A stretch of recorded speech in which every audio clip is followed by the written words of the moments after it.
ram ke ne ran chol ma tu chol ni jeng tur pan chol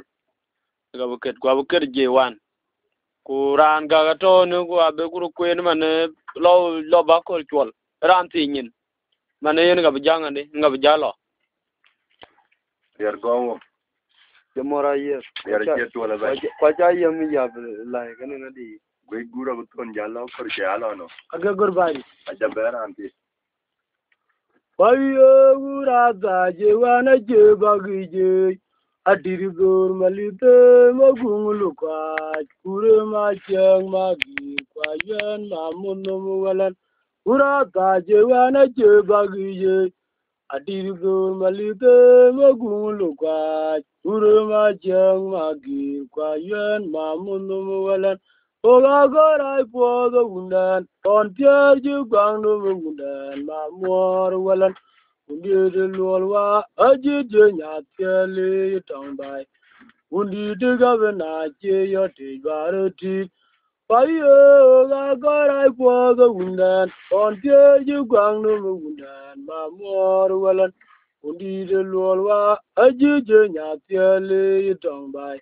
Undi diga bena che yo ti baro ti ana chero wara liab goj bai agura merua ana chero nge undi nambar yer bai muga yang ton malo utunga di jol gumakyai alame nuru janguwa ana chero wara liab goj bai agura merua ana chero nge undi nambar yer bai muga yang ton malo Utunga di jol gumatyai alame nuru janguwa ana jero wara liab gojbai agura merua ana jero mge undi nambar yerbai muwayang ton malo utunga di jol gumatyai alame nuru janguwa aye ura zaje wana je bagije adi dur malite wagulu gwaj Guru ma jeng ma gir kwa yuen ma mundu mu walan. Oga gorai po the wundan. On tiar ju gwang no mu wundan ma mor walan. Undi de lolwa aji de nya tieli dong bai. Undi de gavana che yo te baru tit. Ana che ro wara liab goj bai. Agura merua. Ana cherang undi nambar yerbai muayang ton malo utunga di jol gumatyai alame nuri janguwa ana cherang wara liab gojbai agura merua ana cherang undi nambar yerbai muayang ton malo utunga di jol gumatyai alame nuri janguwa Ayo ga go jatiam kula yang gegai walan yang dan buai ayer jatau dinirom dan ayam gabila jatau gemai bak aji o na ngadiar gelu gunguma gelbenyu walan o ga go jatiam kula yang gegai walan yang dan buai ayer jatau dinirom dan ayam Gavila jata oge mai bak jiwo na diari gele no gunkuma gelbin wala uban ko ga fwa za de rela dawn maryar amu arwara jege kumryara on machot alam rom gele no makenwa ayo guban ko ga fwa za de rela dawn maryar Amu arwara jage kumaryara wanyachot alamero wele numakenywa alamero me gabila rier tonglo nangol tu alam jogu wajge na nyar tu ya gunmalo kumor por alam mejurwa ogaro mge bangen undane makumtu akire mogalam ke mapak Alam me gavila ya kelam angol tu alam jogu ay gelim na nyar tu jagun malo umor por alam me jurua o garam ge bangen undane ma kumtu bakire mogalam ge ma pak Oga goja jam kula yang kegawalan ayang dan buwe ayor jatau dinirom dan ayang kabila jatau gemain. Ajiyo na ngadiari gelo no gunguma gelbenyu walan. Vango ga brada de rila dawan mariat. Amu arwara jege kumariara wan machot. Alam rom gelo no makenywa. Alam rom igabila rier tong lo nangol tu. Alam jogu ay gelin na nyar tu ja gun malong. Kumar por alam majurwa. Ogarom gebangen, undane makumtu, pakire, mogalam gemapak. Amu na guna jarwalane, rema azabdige kwa gurane, oga toge jong mager gumalwaj. Rumya lobe yar guru ayang chugrum ay dang uton malok. Mu na guna jarwalane. Ma ite bide kwa guranai o gato ge jong ma ger gumalwaj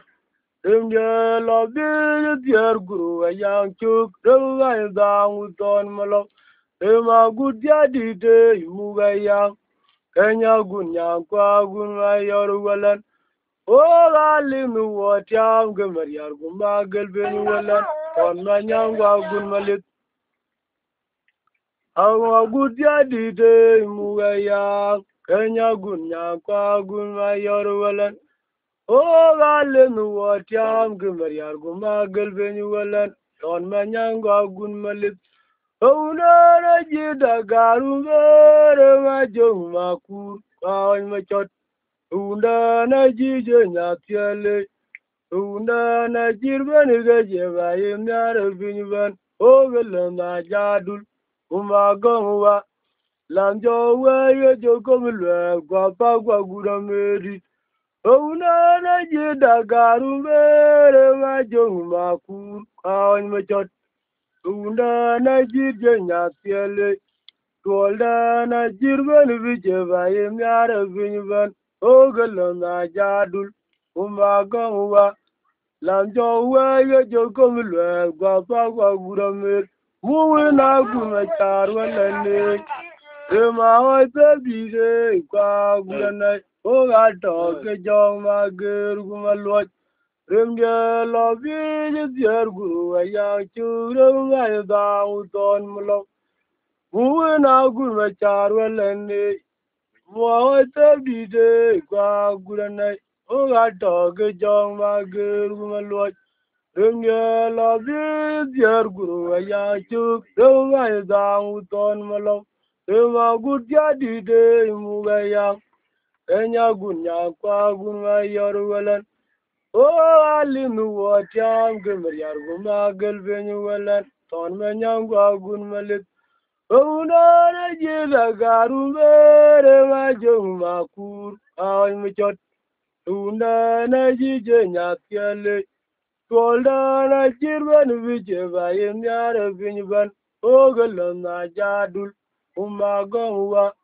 Lanjo weye jokomilwe Kwa pagwa guramerwa